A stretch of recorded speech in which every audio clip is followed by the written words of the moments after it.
salut Ursula, comment tu vas? Qu'est-ce qui t'amène, dis-moi? À 30 milliards, ah, quand même. Rien que ça, pourquoi?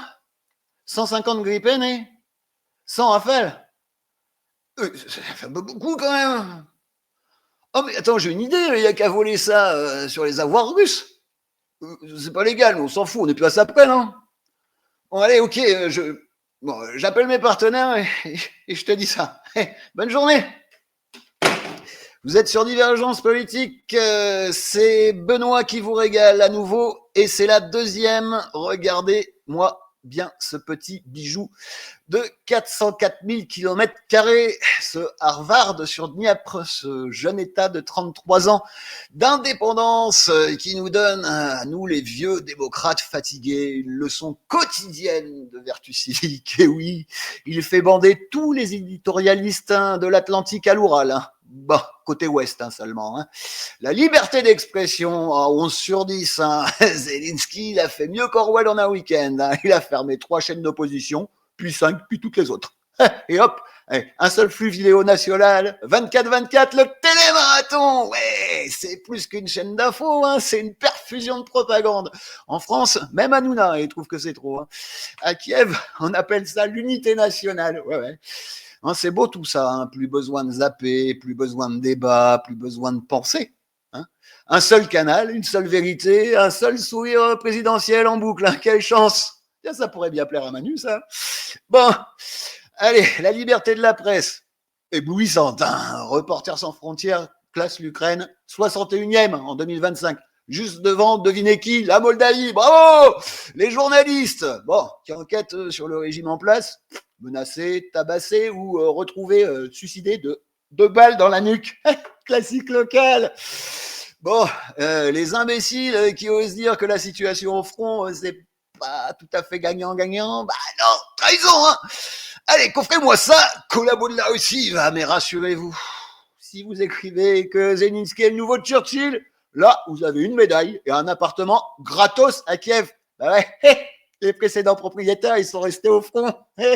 Oui, les élections. Les élections. Mais quoi? Vous pouvez faire. La dernière élection présidentielle date de 2019. Et la dernière législative, 2019 aussi. Depuis 6 ans, plus une seule élection. Plus rien. Niet. Le mandat, illimité. La Constitution, torchon. En 2024, la Cour constitutionnelle, qui l'a gentiment recomposée, après avoir viré les juges récalcitrants, a validé tant qu'il y a la guerre, je suis président. Traduction, tant que je suis président, il y aura la guerre. Génial, non? Ça, c'est le rêve humide quand même de tout autocrate. Il est fort, ce Zelensky. Un coup d'État légal, renouvelable, à l'infini. L'opposition, lol. Parti non russophobe, interdit. Parti simplement chiant, suspendu. Leader exilé ou en prison. Le dernier qui a osé dire que la contre-offensive de 2023, c'était un désastre. Accusation de haute trahison. 15 ans ferme, bam, terminé. Aujourd'hui, au Parlement, 404 députés sur 450 sont du parti présidentiel. C'est plus l'Assemblée, les gars, c'est un fan club. La justice indépendante. Alors, le président, il nomme le procureur général, il nomme aussi le chef des services secrets, le directeur du bureau anticorruption, qui miracle n'enquête jamais sur ses amis. En 2023, il a dissous aussi Zelensky la Cour constitutionnelle, parce qu'elle osait dire que ses décrets étaient un peu dictatoriaux. Le résultat, la nouvelle Cour, elle a tout validé. Vous en doutez bien, y compris la loi qui permet de mobiliser de force les hommes jusqu'à 60 ans. C'est ça la séparation des pouvoirs version ukrainienne. Tout est séparé du peuple. Eh ben oui. Conscription. Alors ça, une œuvre d'art totalitaire.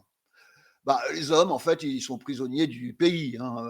Les centres de recrutement, ils kidnappent les gars dans les boîtes de nuit, les bars, les mariages, les enterrements. Si. Pour des vrais démocrates, vous êtes d'accord, ça s'appelle une rafle. En Ukraine, on a trouvé un nouveau mot pour ça s'appelle la mobilisation citoyenne festive. Alléluia. En 2025, ils ont ajouté aussi les femmes, médecins à conscrire éventuellement. Bientôt les enfants et les chiens, pourquoi pas. D'ailleurs, à propos de chiens, c'est Viskovy Idouch, là, cet ukro-nazi d'Azov, hein, qui propose sur la chaîne de TV Kiev 24 News une idée, mais alors brillante. Pucer les recrues comme les chiens pour les géolocaliser et les empêcher de déserter. Si, je vous jure, il l'a fait. Ah, mais c'est magnifique, non? Bon, voilà donc, hein, chers amis, le modèle de démocratie que l'Occident sponsorise de 200 milliards. Bah oui, sous prétexte qu'il est le rempart à l'invasion du vilain dictateur Poutine. Bon, je vous rassure, hein, Poutine, notre modèle de société, c'est pas trop sa tasse de thé. Et scoop, il n'a pas l'intention d'envahir l'Europe, hein, et encore moins la France d'ailleurs.